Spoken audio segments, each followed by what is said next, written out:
আসসালামু আলাইকুম রহমতুল্লাহ।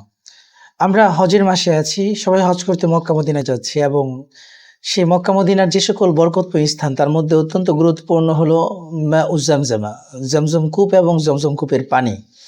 এতে আমরা তাবাররুক হাসিল করি, বরকত লাভ করি এবং বিশ্বনবী মুহাম্মদুর রাসূলুল্লাহ সাল্লাল্লাহু আলাইহি সাল্লামের কাছ থেকে সহিহ হাদিস রয়েছে যে জমজমের পানি শরীরের জন্য সুস্থতা বয়ে আনে, রোগ নিরাময় করে, আত-তাদাবি লিল জিসমি। তো এই জন্য এটা অত্যন্ত বরকতময় পানি। কিন্তু গুরুত্বপূর্ণ একটি প্রশ্ন দেখা দেয় যে আমাদের দেশে আসলে দেখা যায় যে পানি এসেছে 50 লিটার, কিন্তু তার আত্মীয় স্বজন আছে 500 জন। 50 লিটার পানি 500 জন আত্মীয় স্বজনকে কীভাবে দেবে? তখন তারা একটা কৌশল অবলম্বন করেন। হ্যাঁ, পানির সাথে পানি মেশান, পানির সাথে জমজম পানির সাথে অন্যান্য পানি মেশানো হয়। তাহলে জমজম পানির সাথে যদি সাধারণ পানি মেশানো হয়, তাহলে কি জমজম পানির যে ফজিলত অথবা হুকুম, বিশ্বনবীর থেকে যে বৈশিষ্ট্য এবং গুণাবলী বর্ণিত হয়েছে, সেগুলো কি আসলে বিদ্যমান থাকবে? এটা একটা মৌলিক এবং গুরুত্বপূর্ণ প্রশ্ন। যেহেতু আমাদের দেশে মনে হয় না এমন কোনো হাজি আছে এই কাজটা করে না। যতজন হজ করে কিংবা জমজমের পানি ব্যবহার করে, তাদের প্রত্যেকেই অধিকাংশ ওয়ালিল আকসারি হুকমুল কুল, তো অধিকাংশ এই কাজটা করে থাকেন যে জমজম পানির সাথে আমরা অন্য পানি মিক্স করি, নিজেরা অনেক সময় ব্যবহার করি পানিকে বাড়ানোর জন্য, দীর্ঘ সময় ব্যবহার করার জন্য।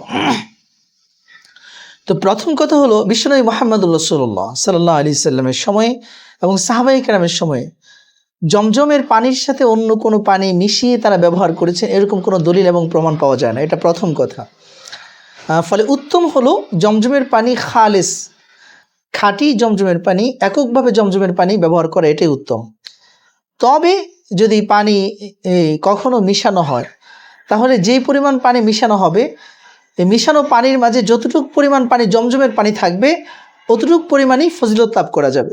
অর্থাৎ জমজমের পানি পরিমাণ ফজিলত এবং তাদাবি বিহি, তার দ্বারা শিফা গ্রহণ করা অবশ্যই জায়েজ হবে, এতে তেমন কোনো সমস্যা নেই। যেমন বিখ্যাত শেখ জিবরিন রাহিমাহুল্লাহ তিনি তার ফতোয়ায় উল্লেখ করেছেন, আল আফদলু আন ইউশরাবা মাউ জামজাম ওয়াহদা, উত্তম হলো জমজমের পানি এককভাবে পান করা হবে, অর্থাৎ খাঁটি জমজমের পানি পান করা হবে, এটাই সেরা, এটাই শ্রেষ্ঠ, এটাই উত্তম। ফাইন খুল্লিতা বিগাইরিহি বাকিয়া লাহু হুকমুল ফাদলি ওয়া জাওয়াজুত তাদাবি বিহি।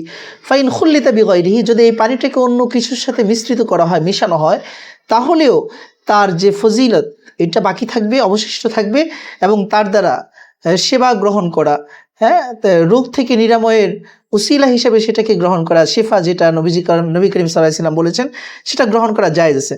ওয়া ইন কানা যালিকা আনকাসা মিম্মা ইযা কানা খালিসান ওয়াহদা ইনতাহা মিন মাওকি'i শেখ ইবনে জিবরিন রাহিমাহুল্লাহ, যদিও সেটা কম হয়, তো কম হলে কম পরিমাণ ফজিলত লাভ করা যাবে, বাকিটা আল্লাহ পাকের কাছে, আল্লাহু আ'লাম বিযালিক।